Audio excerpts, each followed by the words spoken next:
It's about the abomination of desolation. Yes, yes, yes. A million times yes. But let's look at this in a remez, in a hint, as it relates to relational presence. Now let's look at verse 3. Matityahu 24 verse 3. Let's look at Matityahu 24 in a whole new way. As he sat upon Har Hazaitim, the Talmidim came to him privately and said, tell us. They were in a relational presence with him. They came to him privately. Tell us, when shall these things be? What shall be the sign, not signs, sign of your coming and the end of the age? Correct? Huh? Is that what it says? Yeah. Kind of. Kind of. Chris? Más o menos. Kind of. In the perverted Greek text, which we all know is perverted from the original Aramaic, it contradicts the Aramaic in the way it's been interpreted. The verse literally reads in verse 3, what shall be the sign of your parousia and the end of the age? Now the Greek word parousia is used only a few times, and I can look it up later if I don't have it here, in the Brit Hadashah, in the second generation Greek text. But in the Greek text, listen to me, every single time that the word parousia is used, it does not speak of Yeshua's physical coming, but rather his presence. Okay. Yeah, I see that. His relational presence. Look it up when you get home. Parousia. I see that. Okay. Now think outside the box. Think a little bit outside the box. So you don't just relate this to his second coming. The word presence in Aramaic the word here is not coming, but presence. In Greek, it's parousia, the literal word for presence. Now let's read these verses in Matityahu 24, not looking merely for his literal physical return, which is scriptural, his literal physical return, but for what it would mean in that he has already returned.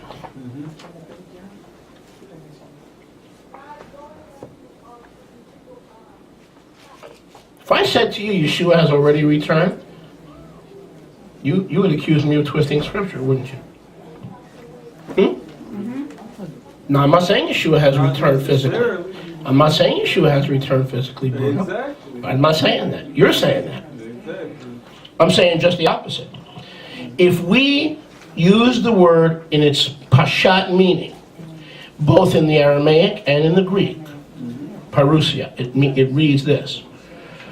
If it was not merely his literal physical return, but rather his presence, what would it mean? In that he has already returned in a relational presence for his Talmidim.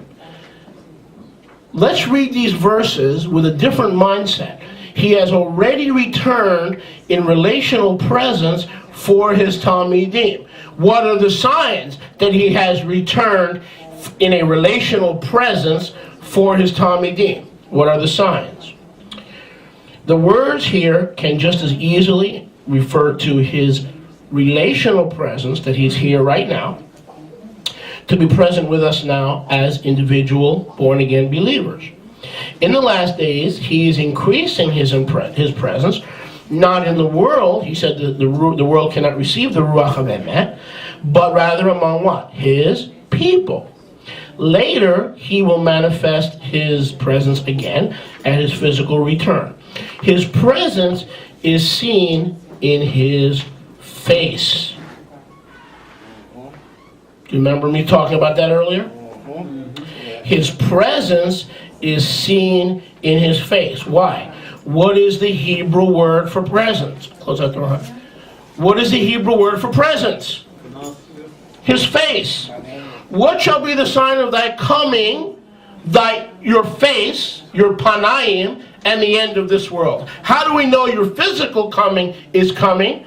Can you show us the signs of your face, your presence, your panaim, so that we know you are with us in relational presence, and we don't have to worry the physical presence of Yeshua will come one day soon? Can I hear a good amen? So let's analyze some of these verses. For his presence as being with us here now. Was it Yeshua or was it me who said it? It was Yeshua. Sure. And what did he say? If 2 or 3 are gathered in my name, there I am. In the midst. What does that mean? If 2 or 3 are gathered together in my name, or individually, if you seek him early and seek his face, he will be there. His face will be there. His panai or panaim will be there. In his presence will be there. So the same signs that accompany his physical return are the same signs that accompany his relational presence in our lives. Because remember, the Hebraic scriptures are not limited to one level of understanding. The Hebraic scriptures are limited to several layers of understanding. Amen. The same signs that prove he's coming again physically are the same signs that prove that he'll be with you and he'll never leave you or forsake you, and that he's here now. And that's why Yeshua didn't lie. I said Yeshua didn't lie. I said, what did I say? What did I say? I said Yeshua didn't lie when he said it's just going to be a little while. Now, believers have said 2,000 years is a little while. Stop lying to me and giving me your church garbage. Don't tell me 2,000 years is a little while. Not for you, me, or anybody else on this planet. Now, if a day is 1,000 years with Yahweh, then as far as Yahweh is concerned, it's 2 days. But I'm not Yahweh. And last time I checked, you weren't Yahweh either. So 2 days is 2,000 years. Now for him, that's 2 days. For us, it's 2 millennium. That's not very soon. That's not what Yeshua was talking about in Yochanan 14. You should rejoice because in a little while you'll see me. You should be happy. I'm going to die. I'm going to bleed. I'm going to bring you into relational presence. You should be happy that I'm going to bring you into a relational presence because in a little while you'll see me. And that's what Yeshua is talking about here. In a little while later, they saw him. Question is, how did they see him? In a relational presence, they saw him. That's why I'm encouraging you to be in relational presence. You won't see the faults of your rabbi, even though I only have one. You won't see the faults of your wife, even though she only has one. You won't see the faults of your employer. You won't see all the harm and the hurt and the rejection and how people have always misunderstood your motives and misunderstood your heart. You won't see that. You will know no man after the flesh. You'll know them after the Spirit. Because you're in a relational presence with Yeshua, and he will show you to see them as your beloved brother or sister, not as your enemy. Right. I'm preaching good today. Oh, yeah. Don't stop me. Oh, yeah. Don't tempt me with food, Okay. drink, wine, anything of that matter. Baruch Hashem, Yahweh. So, let's take a quick look at this and see. What shall be the sign, Matityahu 24:3. In the Greek, every time that word parousia appears, it's translated presence. In Aramaic, it's a form of the word panayim. What shall be the sign of my face?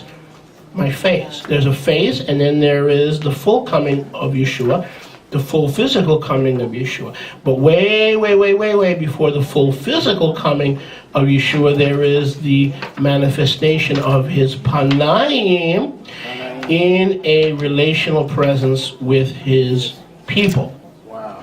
Baruch Hashem, Yahweh. Yahweh. No wonder the radio went dead. Yahweh wants everybody busy doing everything but learning how to relate to his presence. I'm sorry, people learning how to relate to his presence. Not Yahweh, the devil. No, I'm sorry. I'm all familiar with his presence. Baruch Hashem Yahweh. Matityahu 24:3. And as he sat upon the Mount of Olives, the Talmidim came to him privately, so tell us what shall be the sign of thy coming Tell us what your